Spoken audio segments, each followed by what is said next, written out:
En tout cas, on en parle ce matin parce que justement, on parle de l'usage et fonctionnement des plateformes numériques et réseaux sociaux en Afrique. Ce qu'il faut savoir de l'Observatoire, autant pour moi, africain, des réseaux. En tout cas, Stéphane, ce matin, nous livre les secrets de cela. Un sujet assez intéressant, ou bien prendre ou bien écouter avec beaucoup d'attention parce que cela nous concerne monsieur et madame tout le monde. On a eu des personnes qui, ne sachant pas ce qu'il fallait faire ou ce qu'il ne fallait pas faire, sont retrouvées ailleurs ou bien des endroits où il ne fallait pas. Mais est-ce que c'est déjà de ça qu'on parle? C'est la première question. On est dans ce qu'il faut savoir, Stéphane. Tu parlais de l'Antique, il y a la RT, il y a pas mal de structures qui s'occupent de gérer le flux ou le trafic des communications. Mais est-ce qu'il y a véritablement un organe qui gère tout cela? En tout cas, nous avons eu vent de ce que dans les prochains jours, il sera mis sur pied un observatoire africain des réseaux sociaux et réseaux internationaux des entrepreneurs numériques et influenceurs d'impact. Tout de suite, on a sauté sur l'occasion en se disant, oui, voilà quelque chose qui pourrait aider les Camerounais, les Africains en général, à gérer de manière différente, de manière optimale les réseaux sociaux et surtout les communications sur le digital. Eh bien, il faut dire que le but de cet observatoire-là, dans un premier temps, c'est d'accompagner, encadrer, valoriser et connecter les talents du digital africain. Eh bien, il faut accompagner, il faut encadrer, il faut valoriser et surtout connecter les talents du digital sur le plan africain. Et on revient ici aux missions qui sont naturellement de lutter davantage contre les dérives numériques par la sensibilisation, l'éducation civique. Il faut dire que l'éducation civique va rentrer tout de suite sur le digital, parce qu'à l'école, oui, il y a des cours, dans la société, il y a des cours, mais est-ce que sur le digital, il y a des éléments qui nous permettent de faire attention à tout ce que l'on dit, de prendre avec beaucoup de sérieux et se mettre voilà, en posture de celui qui ne devrait pas heurter la sensibilité de l'autre, comme on le dit dans le droit. Ta liberté s'arrête ou commence celle de l'autre. Voilà.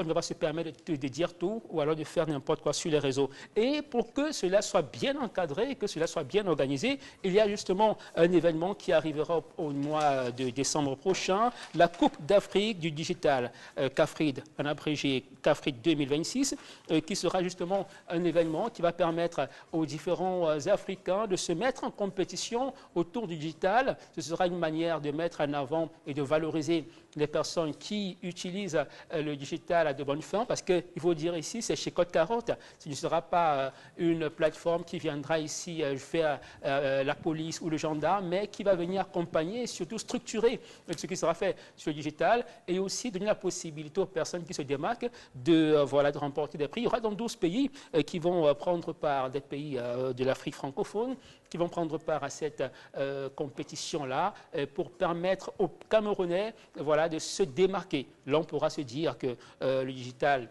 est bien utilisé au Cameroun ou c'est au Gabon, je ne sais pas, en République centrafricaine. En tout cas, tous ces pays-là vont mettre en avant leur savoir-faire, leur savoir utiliser même le digital. David, aujourd'hui, c'est bien complexe dans la mesure où beaucoup de personnes ne savent pas faire le distinguo entre des pages qui sont des pages entreprises et des pages voilà, personnel. Eh bien, on peut créer une page avec un pseudo. Il y a des pages qui sont bien encadrées. À la base, une page est une ligne éditoriale. Sur des pages, tout à l'heure, on a partagé avec LP, Christian Aligena, un post qui est tout à fait à sa place. On ne pourrait pas en vouloir aux personnes qui créent des pages et qui vous disent clairement, ici, c'est la critique.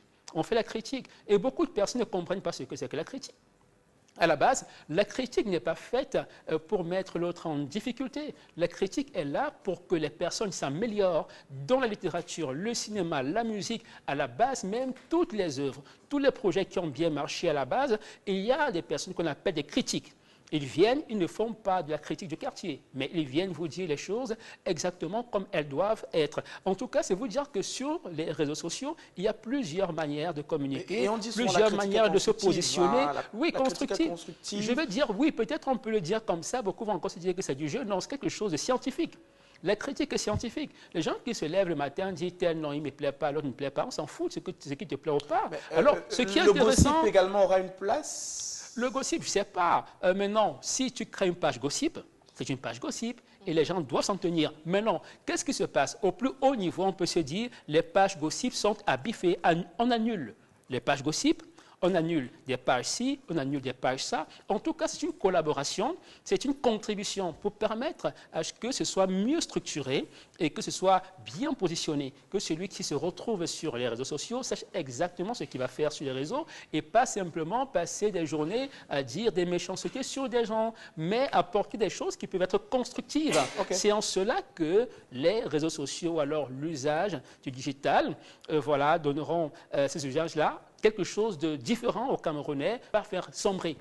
C'est un peu l'inverse qu'on a, hein, le revers de l'affaire. Parce qu'à la base, c'est pour valoriser, c'est pour briller, c'est pour sublimer, c'est pour mettre au devant à travers le monde entier.